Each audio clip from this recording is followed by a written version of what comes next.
Thanks for the invitation to take this session. I wasn't exactly sure what Gareth wanted me to speak about, whether it was more research or more of the clinical stuff that I do. So I gave a non-specific title that covered both, because I think, so my research is based along the germline and germline development. So very much I spend a lot of time thinking about the next generation, but also I think in pediatric genetics in particular, it's a really exciting time. We really are moving forward into the age of whole genome sequencing and whole exome sequencing. And I think that's going to be more of the day-to-day work, particularly in pediatrics. Actually, I think even the general pediatricians will have to be more and more familiar with these type of technologies to be able to communicate about them with their patients. So when I thought about putting this together, I need to click on something. There we go. So these are the sort of different things I thought I could try and touch upon. A little bit about research, a little bit about the new center, which is obviously hosting these talks, and then some clinical stuff as well. But I tried to put that together in a little bit more of an ordered plan, although it'll still be a little bit messy. So start with just some general background, mention the new center and the theme that I'm involved with, mention the London Institute of Medical Sciences, which is where I'm based, and it's quite relevant for anyone thinking about doing research. We've got quite a lot of clinician programs. Very briefly mention what my lab does. I don't want to bore you with that, so that'll just be a few slides. But it will be a sort of helpful introduction to then the final part of the talk, when we maybe think about what kind of stuff we can do in the future, combining genetics and advances in stem cell biology.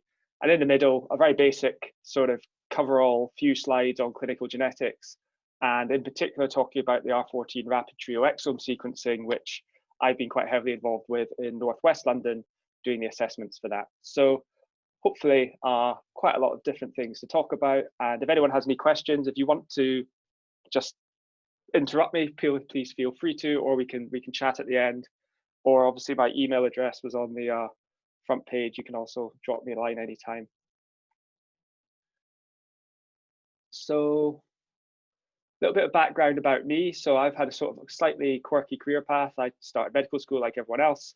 I did a PhD in the middle, and then I did postdoc for a year afterwards as well, then returned to medical school and struggled to pass my exams.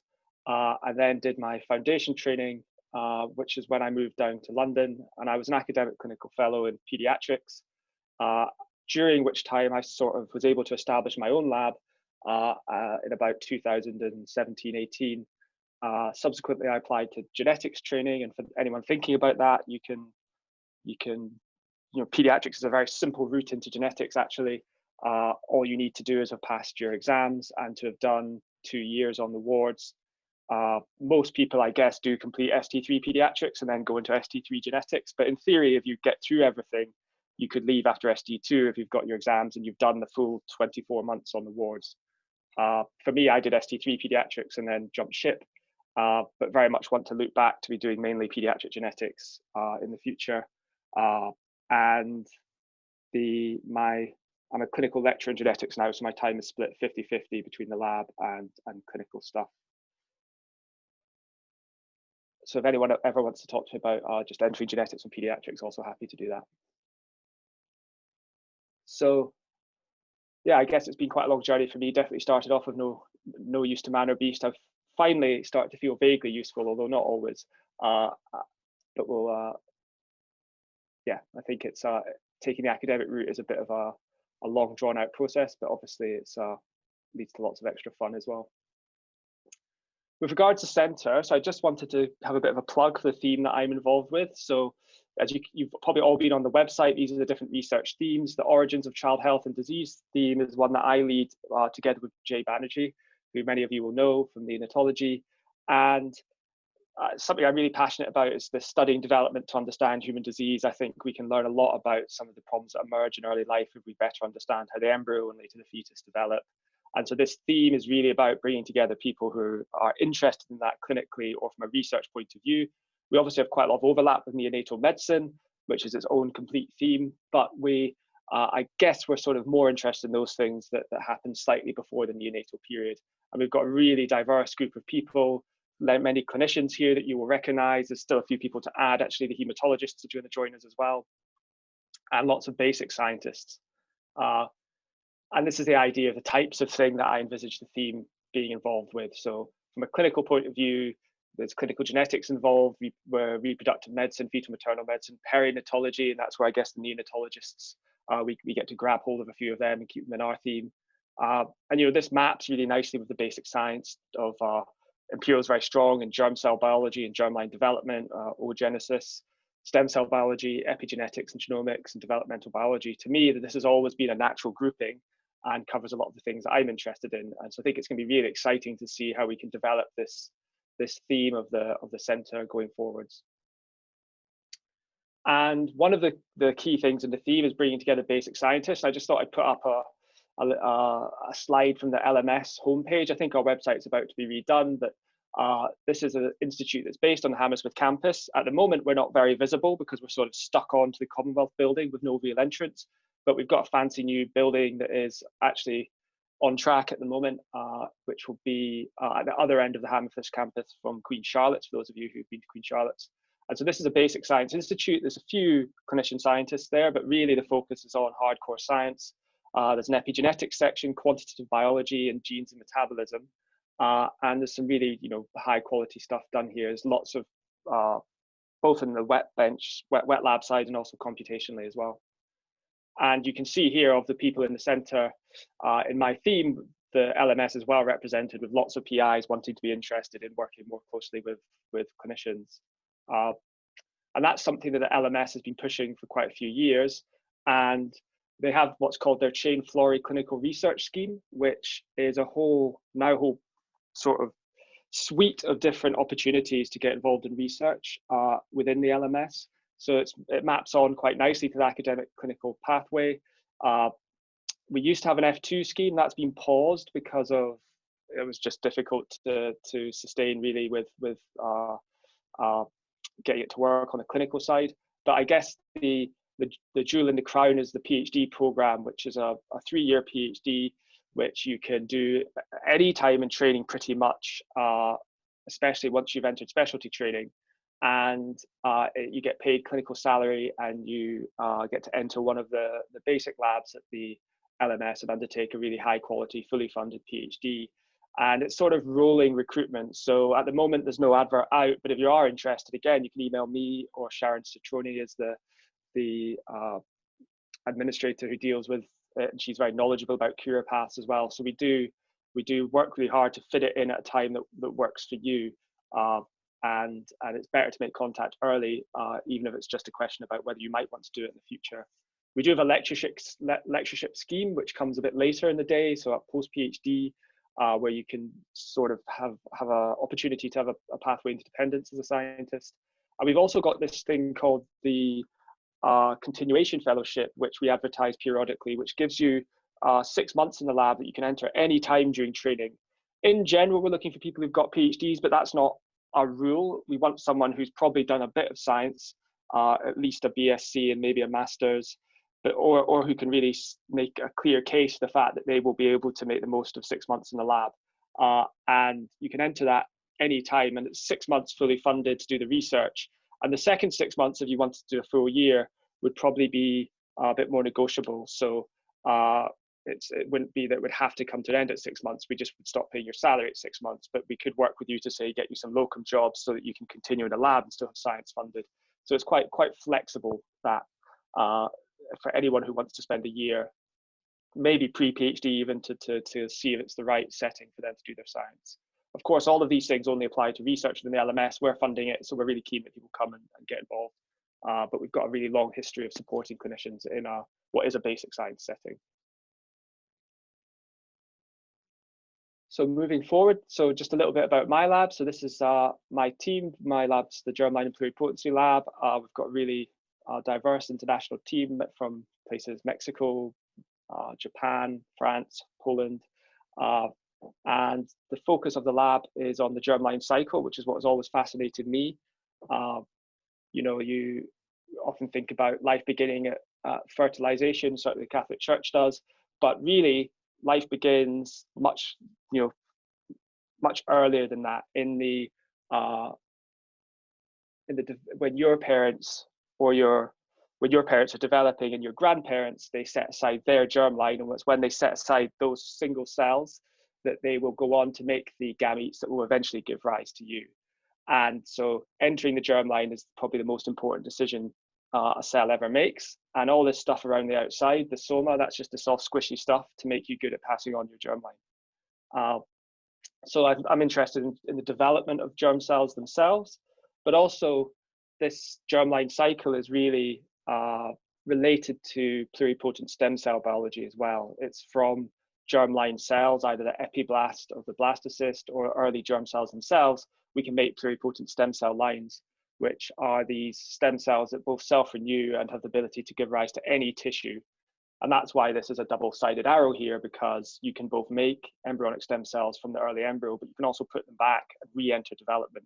And that's really the underlies a lot of the work done in mice in biomedical research. So really this germline cycle is fascinating from a developmental biology point of view, stem cell biology. Most of the interesting epigenetics happens in this cycle, and lots of other interesting things to study.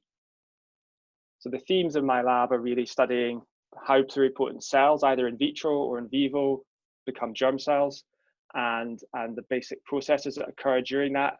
Also, we're increasingly interested in germ cell migration, how germ cells make it to the developing gonads. They don't actually develop in situ, which is quite an interesting concept. There's also some relationship not only to pluripotent stem cell biology, but early germ cells are what give rise to germ cell tumors. And that's a relatively important cancer in pediatrics, actually. And 50% of germ cell tumors in children occur outside the gonad, 20% of them in the brain even. So that's a germ cell that's got very lost on its way. So we do try and look at some clinically relevant things. And increasingly now, we're working with human germline development. So the type of tools we use in the lab, we do lots of embryology. This is Leslie injecting some embryos as a control, and you can see here cells going to the inner cell mass of the embryo. We do a lot of stuff in vivo in mice. These are actually rats, but you can see here a transgenic rat, which has been injected with embryonic germ cells that are actually embryonic stem cells, I'll say, that have contributed to all the different tissues of the rat, as marked in green. We do sort of increasingly interested in migration and biophysics, and this is just a single germ cell moving around in a 3D environment. This is a microchannel, a thin tube, and you can see the cell is able to migrate its way around this tube without actually grabbing on, which is quite an interesting finding in germ cells. And one of the really big advances in the field was made by a friend of mine, Kazuhiko Hayashi, where he showed that you can start with embryonic stem cells, and in vitro, you can induce them to become the germline. And you can see here, you form these sort of three-dimensional structures, and the green cells are what are called PGC-like cells, primordial germ cell-like cells. But he can mature these in vitro and can make oocytes, which can give rise to mice. And they've done the same with sperm as well. So we're at a period now where in mice, we can make both sperm and egg that are functional in pretty much in vitro. And where there's a few undefined components of it, we still need to use some parts of the embryo to instruct those cells what to do. But we're really getting a pretty good handle on how you make a germ cell in vitro.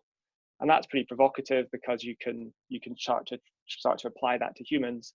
So this is just some basic data from my lab. These are human pluripotent stem cells.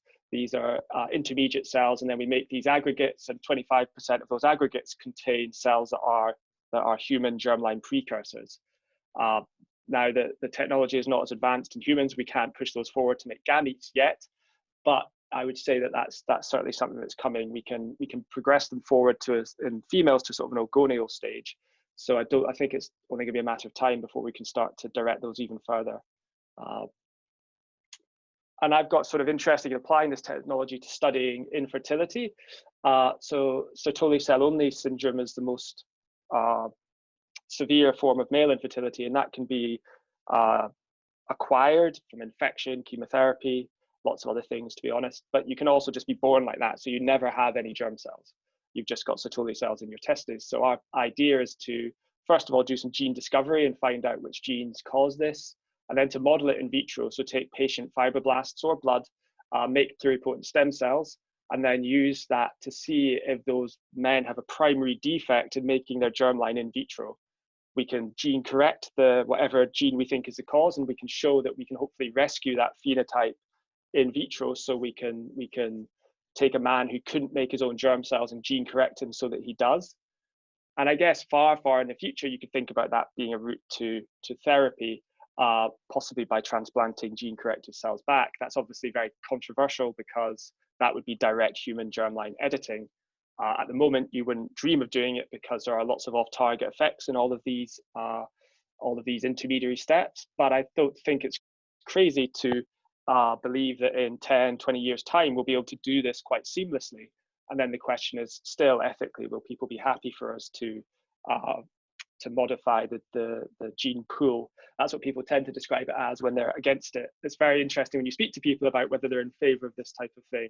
If you tell them that, you know, all we want to do is change this incorrect sequence back to the normal sequence that most people have, so that this man can have children, most people seem to think that that's quite a good idea. If you tell them that, you know, we're going to go in and we're going to alter the gene pool, then they tend to be slightly less in favor.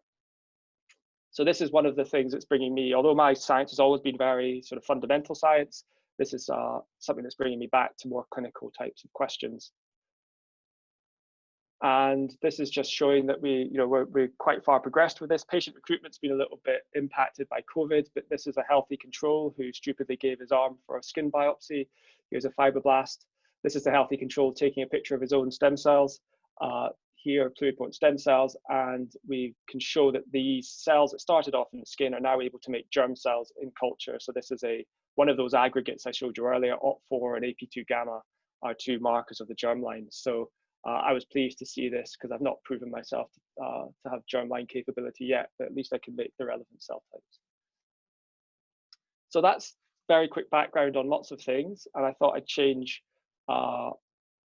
completely now just to give some background to clinical genetics and hopefully bring it all back together at the end. So the most important question I get asked in clinical genetics is answered in the next slide, which is what tube do I use to do a microarray? And it's a purple one, always purple. Sometimes green if you want to do a karyotype, but pretty much purple is good.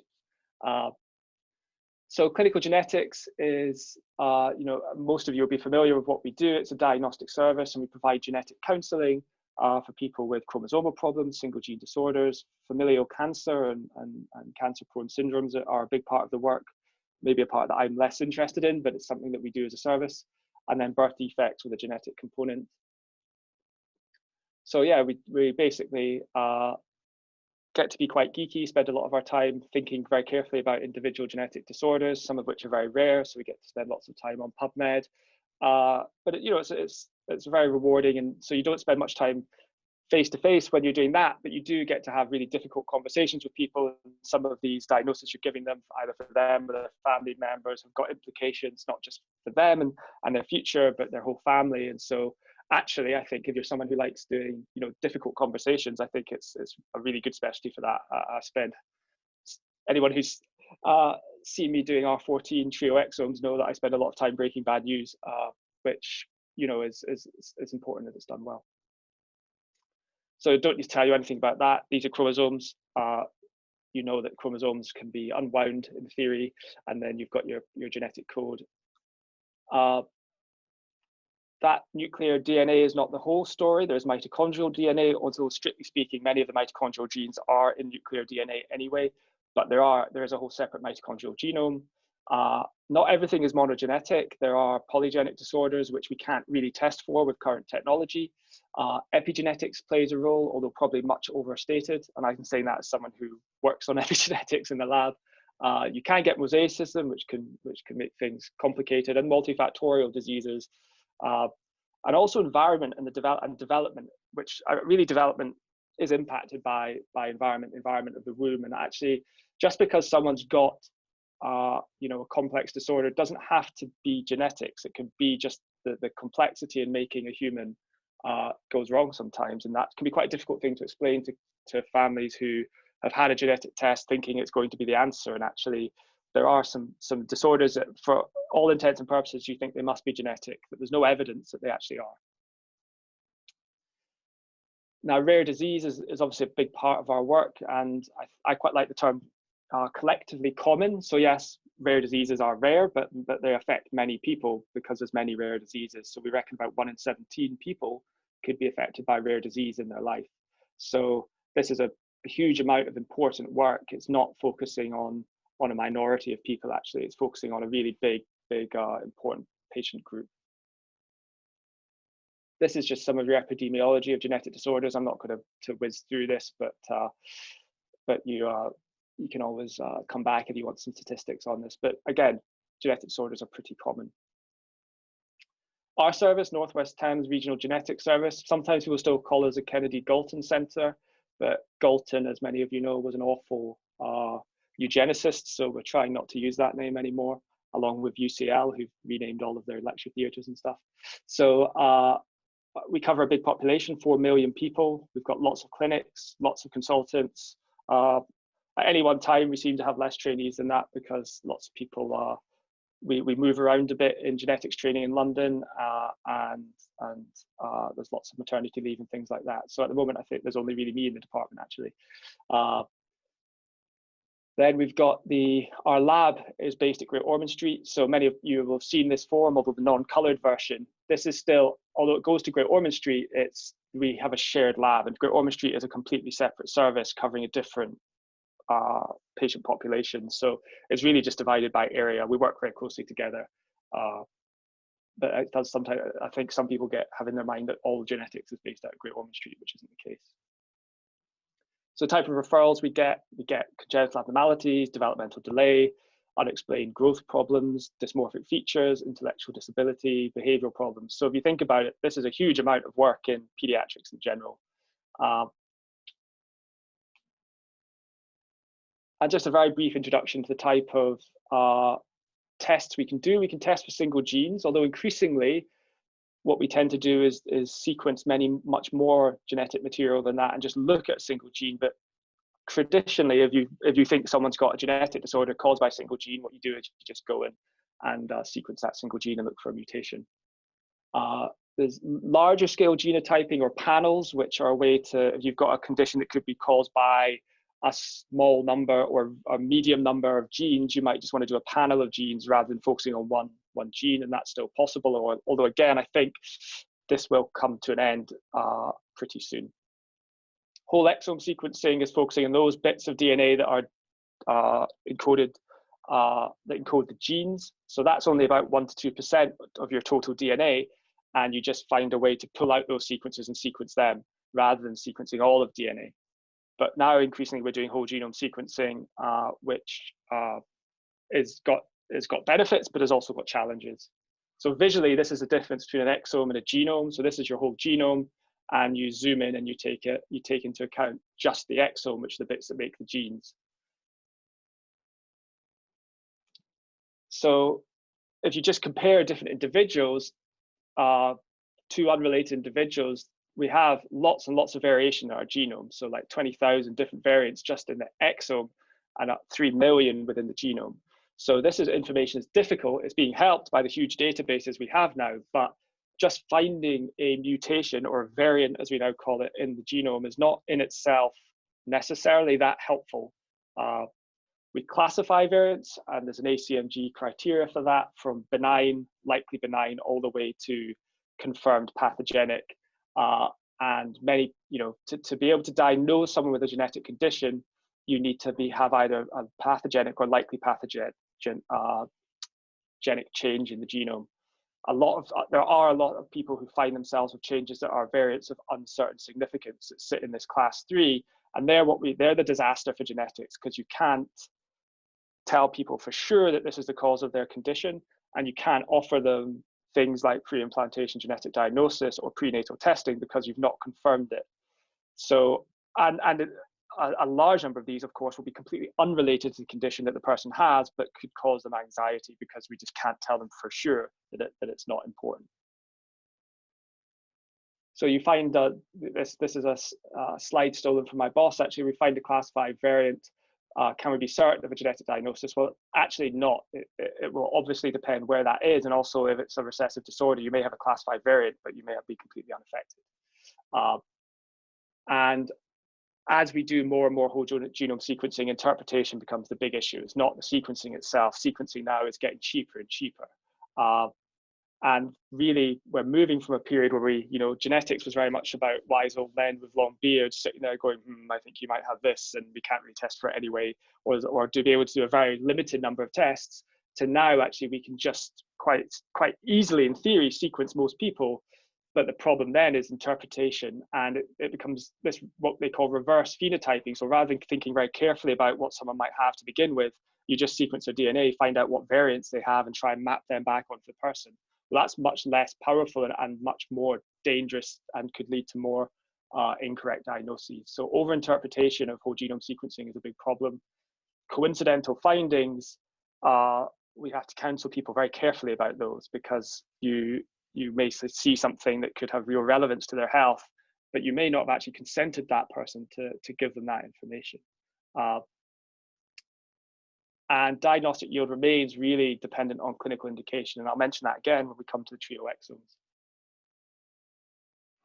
So when you're considering genetic testing in a child, these things are changing slightly, but overall, if you've got a child who's had a fetal or who has a congenital malformation, the first thing you want to be doing is a microarray and a karyotype to make sure it's not chromosomal disorder. You need to consider single gene testing if there's something obvious, and that's a very powerful. It's got positive and negative predictive value of that. So if you think someone has got condition X, you test for it and you confirm it on your test. That is a very efficient and safe way to go about diagnosing them. If you've got very minor issues or completely non-specific issues, if you can't actually name a genetic condition you think this person might have, then doing a genetic test is a bad idea, and it's only going to lead to more uncertainty. And if you're going to do whole genome and exomes, doing a trio is really important, and informed consent is really important. And this is just coming back to that old question. So this is a situation, this is the only situation where you need a green top. And if you're in pediatrics, it's what we have in Imperial are the screw top greens without any gel in them. They're the ones, not anything else. If you want to do a green, or you can just fill this up, not very much, because they've got lots of these on maternity ward often. And then everything else, if you're doing whole exome sequencing, you really don't need a green. You're fine with a purple. We don't need that much. There's lots of DNA in blood. So this is my boss Jan's reminder for you: when pondering, use purple. So trio exome sequencing, I probably bumped into a few of you on the wards trying to organize this for children. So this is a slide set just taken directly from the Genomics England. So I've not been able to edit any of this. I've told you some of it already. I've told you what an exome is. You basically find a way to capture the gene, the part of the genome encoding genes, and then you can sequence that, and it's much less sequencing. Now, the key thing about trio is that it adds so much more power. If you think about those 20,000 variants in the genome, interpreting all of them is very, very difficult, or 20,000 variants in the exome, apologies. So, but if you've got their parents, it becomes a lot easier, because although any two individuals share many, many differences, between two parents and their child, there will be 0 to 5 changes in the exome. So there's very little variability between a child. So if you think, even if someone's got five differences between themselves and their parents, it's not a lot of work to go and look at what each of them are and look more closely at them and either rule them out as just being uninteresting, or to go and find a disease-causing de novo mutation. So doing a trio exome is a really, really powerful tool. It's also good for looking for recessive disorders as well. There are some challenges when you're trying to look for dominant disorder for which there is no known gene, because you really need many more family members if you're going to do that efficiently. But this really is a great test. It's very powerful, and I don't think there's ever a good time, in my opinion, some people disagree with me, to do a singleton exome anymore. I think you should always be trying to do a trio, or if one of the parents isn't around anymore, a duo is still more useful than just a singleton exome. And people have tried trying to do this for sick children. So this is a really groundbreaking paper where they rolled out rapid trio exome sequencing to children in NICU or PICU. Now, in this study, they had a diagnosis rate of about 20%, of which 65% of those affected decisions, and that's even higher for neonates. And actually, we can do much better than that now. But if you think about it, just knowing that a child has got a severe genetic condition, even if that impacts a decision to withdraw care, although this is an expensive test, compared to a few nights in NICU or PICU, and compared to conditions that can impact your whole life, I think this is a, prove that really doing this extensive testing does make a difference and is worth it. So the NHS England now funds 700 of these tests a year in NICU and PICU. But of course, there's many more people in NICU and PICU than that, so we'd still need to select the patients pretty carefully, and there's pretty strict criteria. So the criteria to get an R14 rapid trioxome, and that's just a test number, is that they have to be in NICU or PICU or very sick on the ward. So just because someone is in a tertiary centre, they've managed to keep them with ward-based care, doesn't rule them out completely. If you think a child is pretty sick, then they're worth a discussion. They shouldn't be about to die within a few days, because then they can have genetic testing, but they can do that through different routes. It's less urgent to have the result in that situation. They should have a condition that might be genetic, and it isn't a known genetic disorder that we could test for differently. And the idea is it will change management. I think in practice, genetic diagnosis in children in general will change management. So, and we have had some really interesting cases where we've been able to start a medication that's made a big difference. So things that we get high yield for are the epileptic encephalopathies, neuromuscular disorders, metabolic diseases. Children with multiple congenital anomalies are also a really good hit rate with those. Things where it's not so appropriate are where you just when you ask the question, it would be nice just to exclude a genetic condition, but you don't actually think of one that they might have. That's not a great reason to do this. It could cause more problems. Infection is in here. I think infection is a really interesting one, and increasingly we know there are inborn errors of immunity, and that's something there's a lot of interest in at St Mary's. And there are, I think it's hard to know if you've got a child who's got severe infection for the first time, how to approach that from a trioexome point of view. In general, we do decline those, but there are research exomes that are available, so it's always worth talking, even if it seems like just an infection. If it's a really severe infection or an unusual infection, I think it does merit discussion about whether there's genetic susceptibility to that infection. I think all the different genetic services struggle with infective cases, actually. It's not appropriate if they've got a family history of a dominant disorder where you could just test for that. And they say if it's not going to impact care at all, or if you're doing it as a sort of a child's come in with flu and they happen to be having genetic investigations anyway, and can you just do it? It's probably not best used in that situation either, because it's not their primary problem. The kid's primary problem is they've got flu or COVID, as it's more likely to be at the current time. So this is how DNA rapid exome sequencing works. I won't go through all of this, but it's there if anyone wants to read it in the future.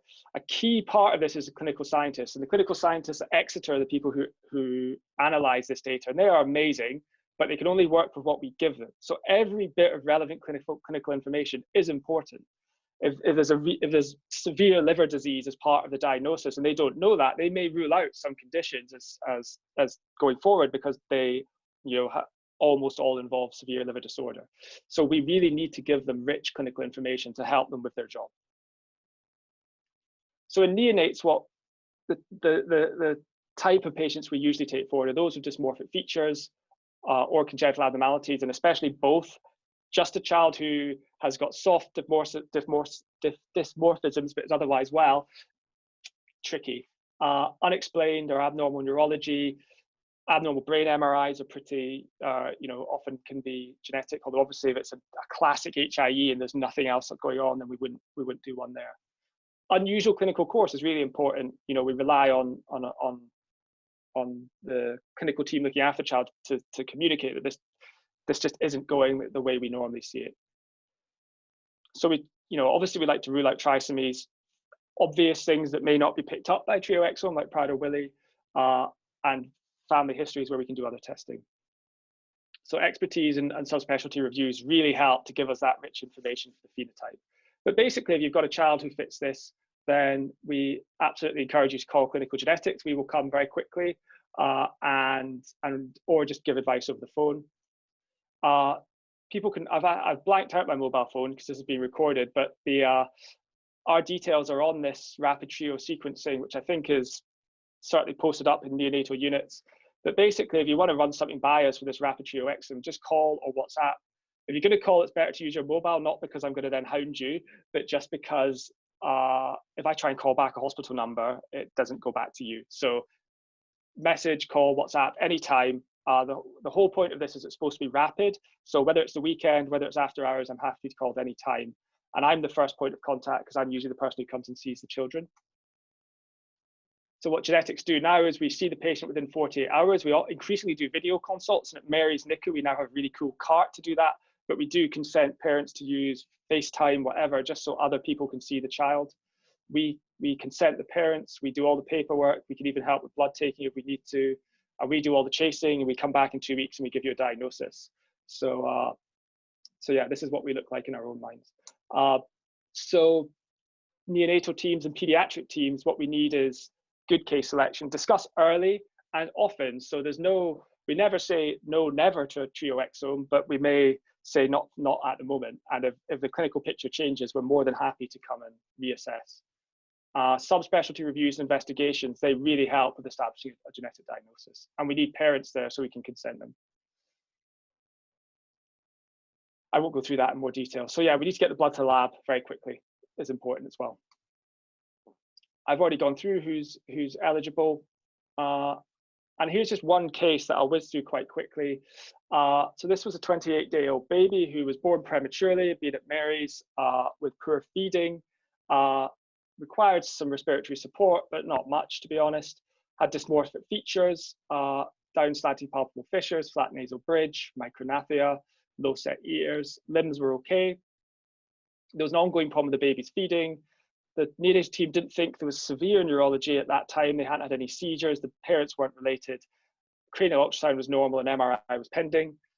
So when I saw them, I thought the baby did look distinctive, but that was it really. They had relative macrocephaly and they did have severe feeding problems, but at the time I saw them, they were still premature and it wasn't so clear that this was going to continue. And there was a feeling at that time that the suck was improving. So I was sort of tempted by taking this one forward. Also, just because the child was approaching term, just seemed a bit, wasn't improving as fast as the team thought they should be. But my boss didn't think they were unwell enough and didn't think there were enough features to really point us towards a genetic condition. I think that was the right decision at that time, so we didn't progress forward. So I changed my mind here. However, things got worse. You can see I saw the baby sometime in here, but the feeding was so bad they managed to drop like 3 or 4 drop a number of centiles. Their head remained relatively large, and so this baby is not doing well. They also had a neurology review and an MRI where there was white matter abnormalities, and really the neurologist felt there was some mixed tone abnormalities, and I'm sure you can guess which neurologist it was by these very long list of investigations that were planned for the baby.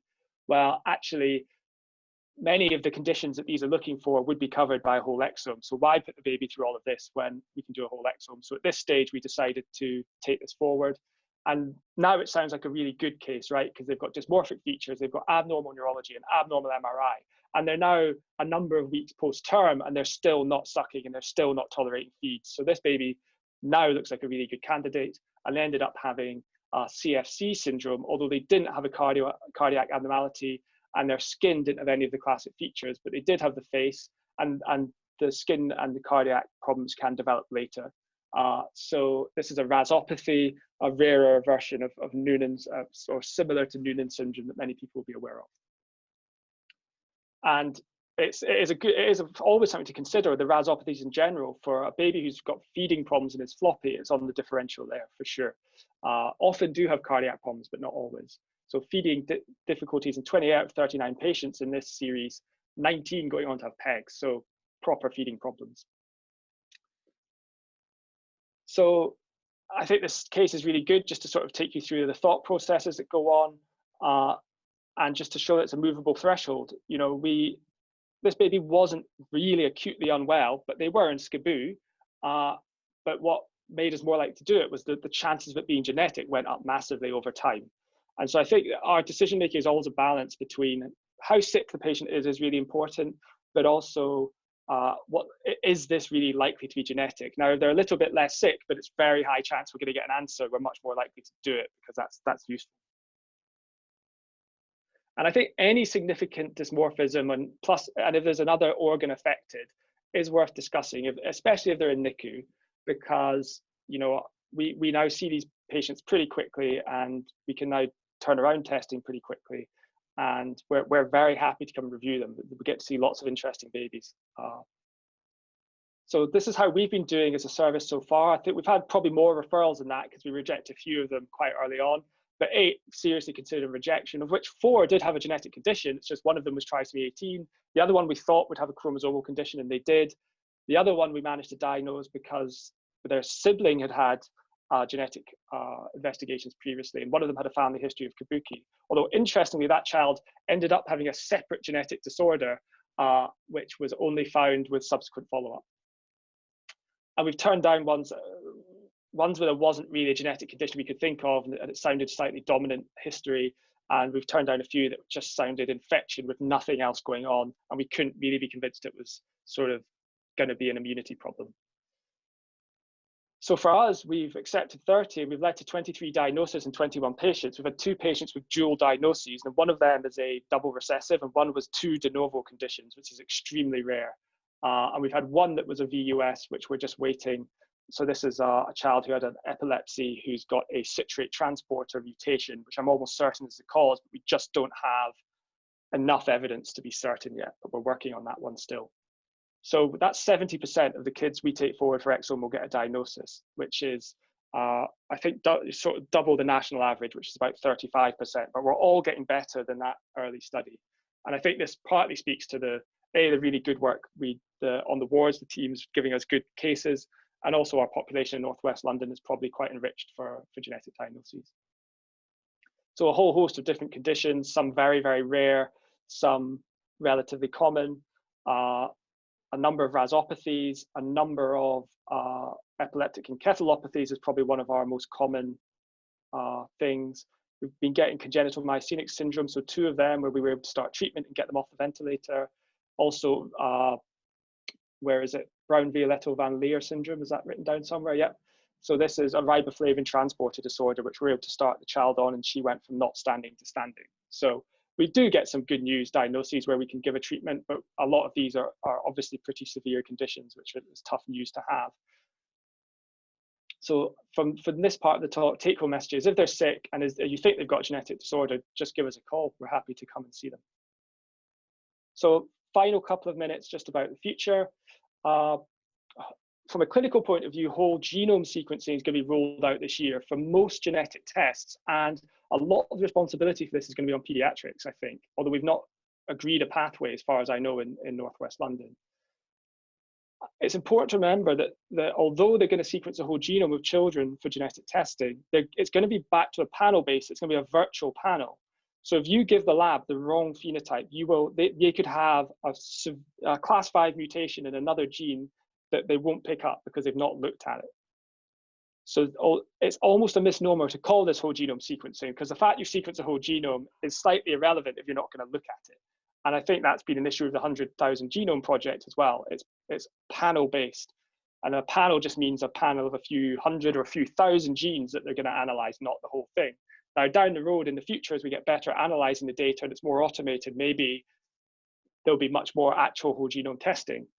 But I think it's really important to remember with any genetic test, I think we should ban the term normal genetics. No one has normal genetics for a start. And they've had a test which may have given a normal answer, but it doesn't mean that there's not something to find. And it doesn't mean we shouldn't be thinking about revisiting genetic testing if this looks like a genetic condition.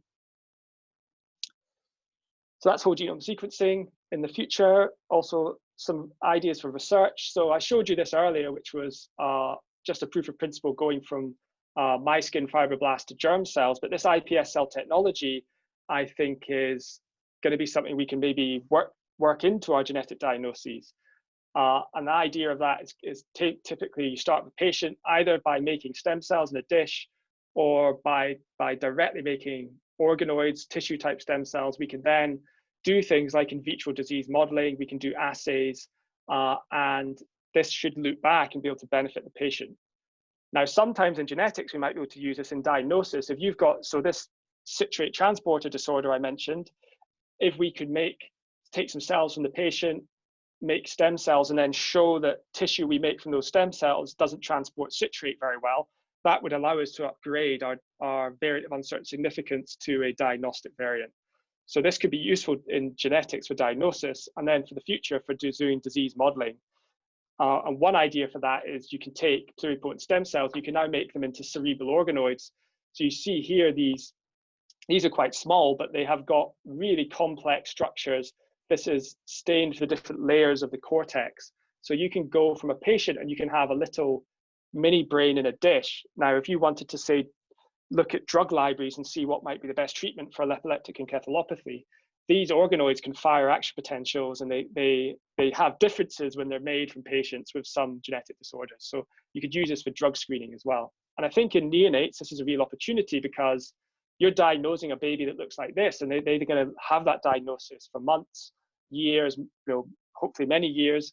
And you can do this disease modeling alongside. So you could be, as this child grows up, you could be able to sort of give some informative information about the disease. And you've got the opportunity to see them in clinic and see how they relate to what you're doing in the lab. So I've got a grand vision that that hopefully genetics in the future will be able to not only come in and do rapid trio exome sequencing, but for some patients be then able to take fibroblasts or blood, make them into stem cells, and then start to do some useful research on these babies.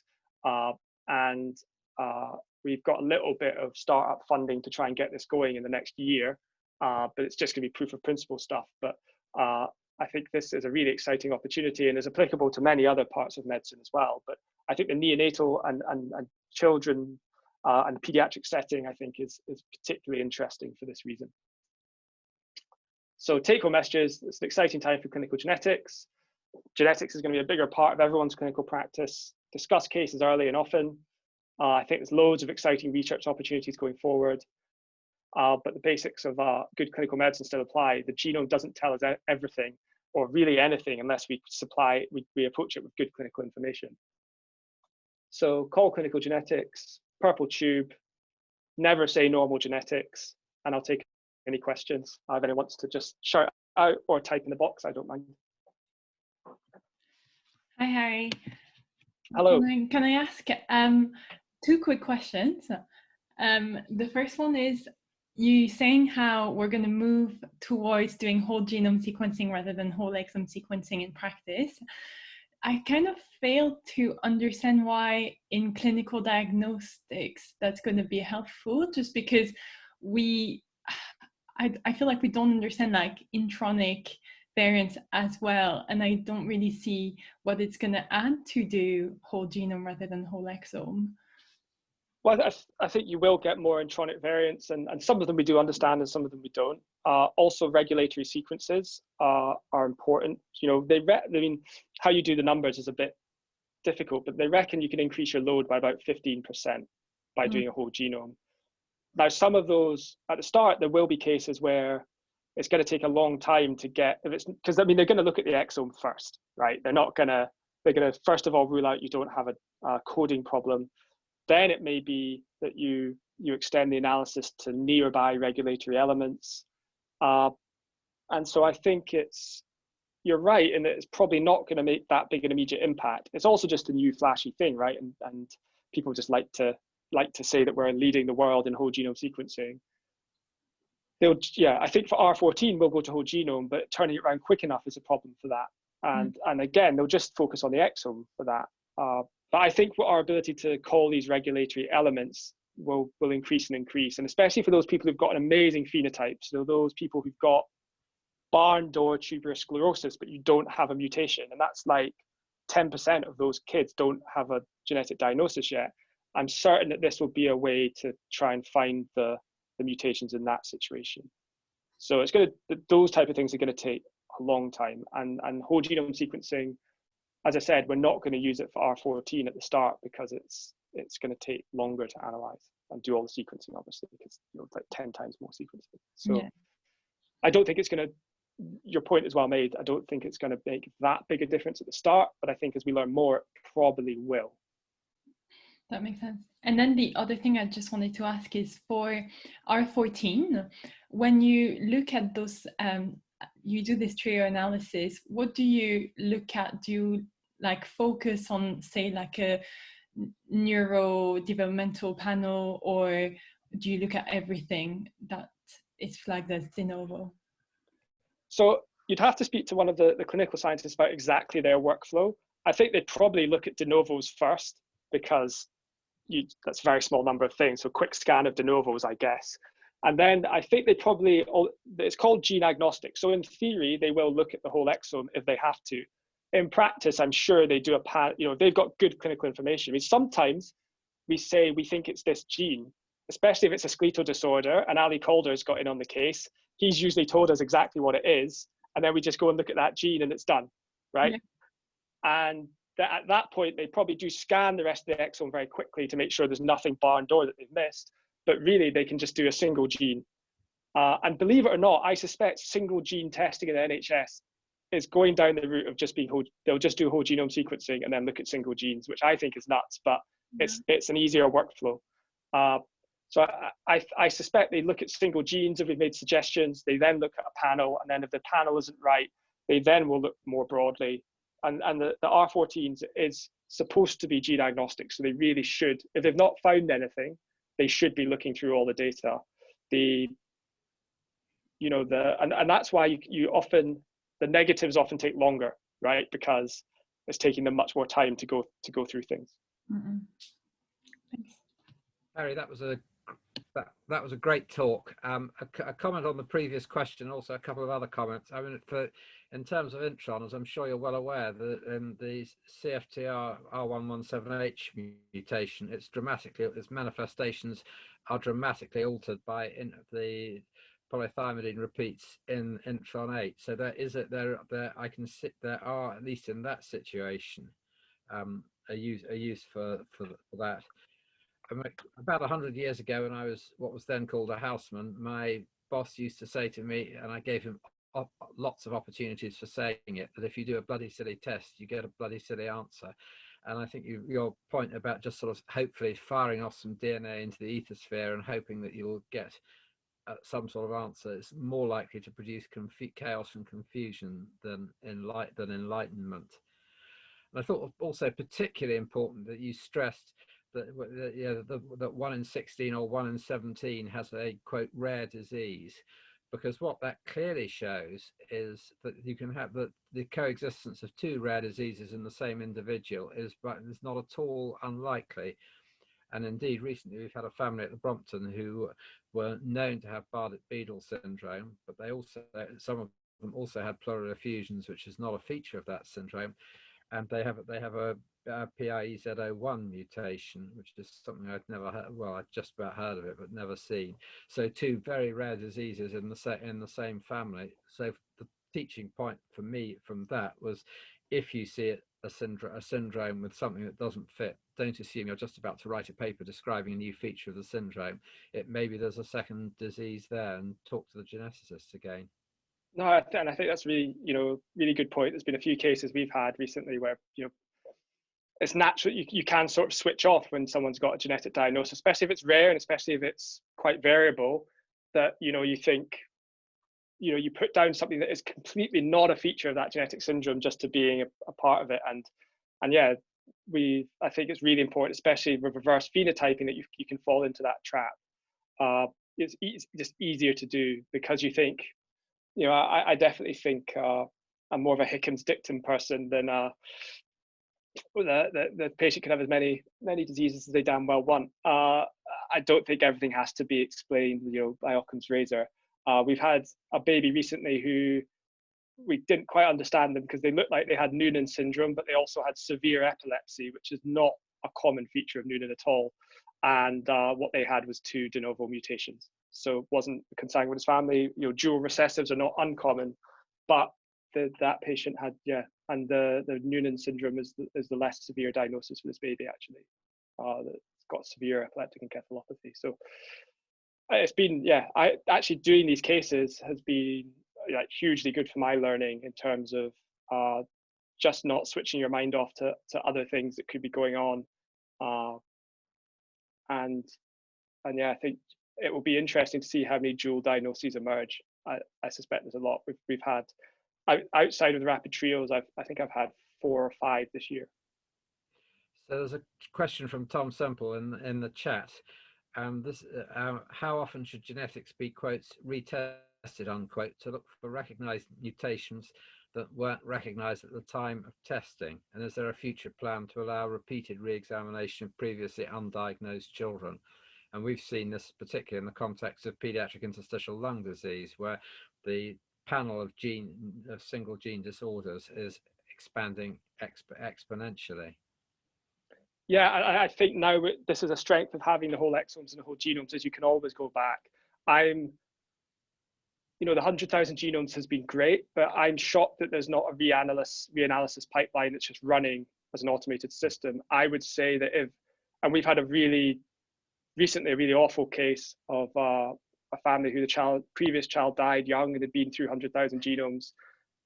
But their analysis was done in 2018, and the paper describing what their child had was published in 2019, and they found that out when they had a second affected child. And it was so quick, right? Because I saw the baby actually when I was doing neonatal cover during the pandemic, and within 2 days I had the diagnosis, because I just phoned up Exeter to look at the previous exome the child had, contacted a friend who looked at the 100,000, and they just found a recessive disorder sat down there in tier 3 that hadn't been looked at. So I always try and that's sort of changed my practice. I tell people when I've given them a normal result that if you're going to have another child, you come back to genetics. And I think that's a time you can reanalyze previous results. Nice. I would think every 2 years seems like I guess if it's impacting future children, or if it's going to impact care, the labs are going to be overrun with analyzing all this data. But I would think every couple of years is not crazy, especially if you're working on a condition that's got lots of gene discovery going on. The panel, as you said, the panels grow all the time. And the nice thing about virtual panels is you can rerun them. And certainly, I mean, a couple of cases that my colleague Rishi Pavary diagnosed at the Brompton, somebody who'd been being followed up with interstitial lung diseases, these children, for a number of years. And when Rishi took them over, he had a fresh looks, and both these families had telomere mutations, which hitherto I'd only thought were relevant in adult interstitial lung disease, and I was quite wrong about that. So I think that for me, another teaching point is, if you've got somebody that's being followed up for a long time in a clinic, don't assume that all the genetic juice, or indeed all the investigation juice, has been squeezed out of them.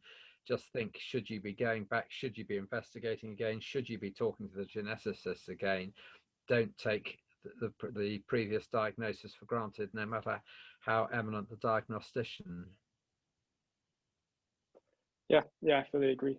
But I think definitely when that's as I said, that's advice I give with future pregnancies. And I think people are too often falsely reassured by an intervening wild child.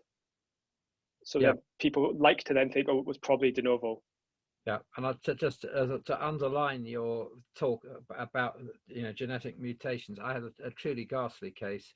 A child CF, homozygous delta F508, barn-door cystic fibrosis, clinical phenotype, ticked all boxes. So mother gets pregnant again. This was from in another country. And instead of just sending off to the geneticist, is this pregnancy affected with delta F508? Did whole exome sequencing on both CFTR loci. Needless to say, turned up a number of different so-called abnormalities within the gene. Nobody, including Gary Cutting, the absolute doyen of CF genetics, could explain what these, the significance of these, which was probably almost certainly zero, but nobody could say this is definitely completely insignificant. And what was almost certainly would have been a normal sibling was terminated. And again, the moral of the story: if you do a silly test, you always think what you're going to do with the data before you actually ask for it, rather than ask for it and get it.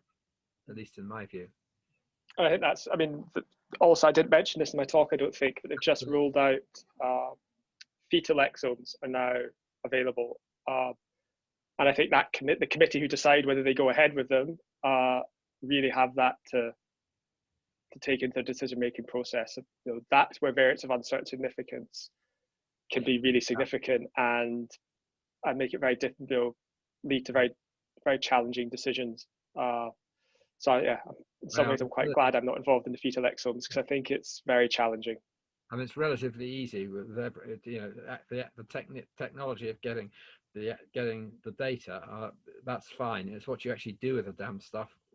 If you haven't got a clear purpose, that's when it becomes incredibly difficult. And I'm sure you've had those discussions as well, or seen.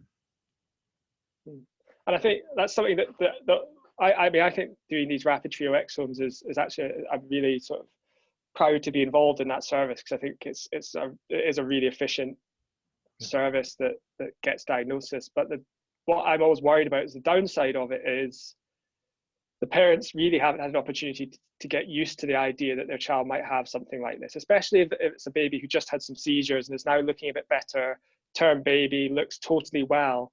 And they've not had that experience that maybe other families would have in the past, where they get to see their child become unwell. They go to A&E in the middle of the night because of another seizure, where I think it readies them for the diagnosis, where you look at this perfect little baby and you're saying they've got a severe encephalopathy. So I'm not sure. I think it would be interesting to actually do some work. It's just not my field. I wouldn't know how about go doing it, about what the parents think about getting the news so early and how it impacts them.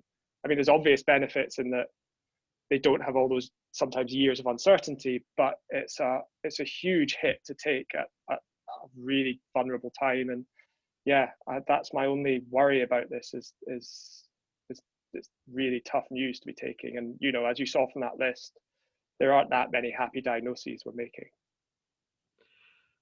Harry, you've given a great talk. We're over time now. Is there anybody who's on the call who wants to add anything or stick anything in the chat? Because I think we should probably, with great thanks to Harry, draw this to a close.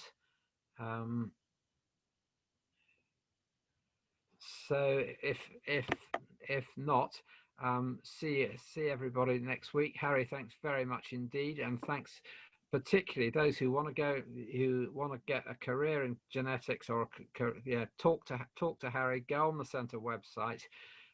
There are plenty of people who want to help you with your careers. So Harry, thanks very much indeed, and everybody have a good weekend. And today, incidentally, is World Sleep Day, so get plenty of rest tonight. Thanks.